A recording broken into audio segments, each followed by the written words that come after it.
रमीज राजा बिला मुकाबला chairman PCB मुंतखब। 36वें चेयरमैन का इंतखाब गवर्निंग बॉडी इजलास में किया गया। रमीज राजा चौथे साबिक टेस्ट क्रिकेटर हैं जो चेयरमैन के ओहदे पर फाइज हुए हैं। कहा, मुल्क में क्रिकेट को फरोग देने की पूरी कोशिश करूंगा। पाकिस्तान क्रिकेट टीम को सहूलियात फराहम करनी है। टीम का शुमार खतरनाक टीमों में करना चाहता हूं।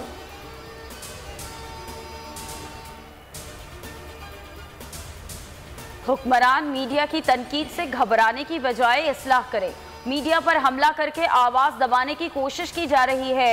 एहसन इकबाल का पार्लियामेंट हाउस के सामने एहतजाज पर बैठे सहाफ़ियों से इजहार यकजहती। कहा कि सहाफ़ियों के हक में पार्लियामेंट के अंदर भी एहतजाज करेंगे। कायदे आज़म के पाकिस्तान को फाशिस्ट रियासत नहीं बनने देंगे। इजहार राय पर पाबंदी नहीं होगी।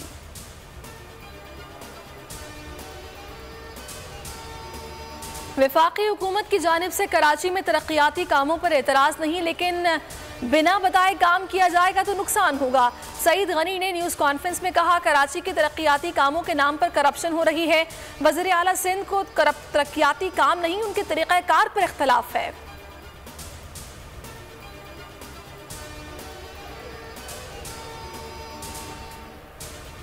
Cantonment board election, Tehreek Insaf ने मैदान मार लिया। गैर हतमी गैर सरकारी नताइज के मुताबिक 63 नशिस्तें हासिल कर ली। नून लीग के हिस्से में 59 सीटें आई।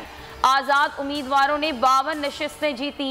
पीपल्स पार्टी 17 नशिस्तों पर कामयाब। एमक्यूएम पाकिस्तान को 10 सीटें मिल गई। जमात इस्लामी के साथ बीएपी और एएनपी के 2-2 उम्मीदवार भी फतेहयाब।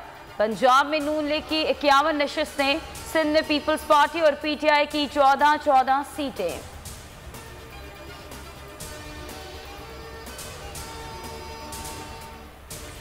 जजेस तकर्री पर हमेशा बार काउंसिल्स की राय ली, समझ नहीं आती एहतजाज के पीछे असल मुहर्रिकात क्या हैं।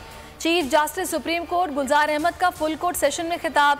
कहा, बार काउंसिल्स और वकला के लिए अब भी दरवाजे खुले हैं, मामले पर बातचीत करें। अटॉर्नी जनरल ने कहा कि आज से कबल बेंच और बार में इतनी दूरियां कभी ना थीं, अब वकला हड़ताल को जाती मकासद के लिए इस्तेमाल करते हैं।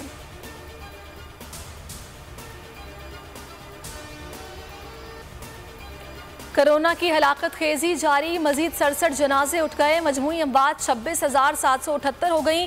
2,988 नए केसेस रिपोर्ट। शरह 5.62% रही। कराची और हैदराबाद में मार्केटें रात 8 बजे बंद होंगी। महकमा दाखिला सिंध का मरासला। मुल्तान में असिस्टेंट प्रोफेसर डॉक्टर आसिफ बाबा से जान बहक। 1 हफ्ते से वेंटिलेटर पर थे, वैक्सीन लगवा चुके थे।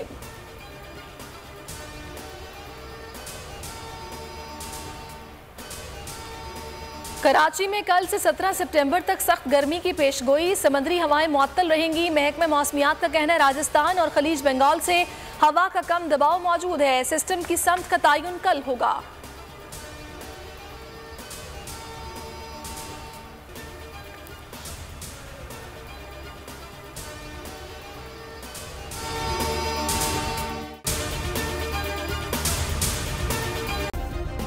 सब्सक्राइब करें और बेल दबाएं ताकि कोई खबर रह न जाए।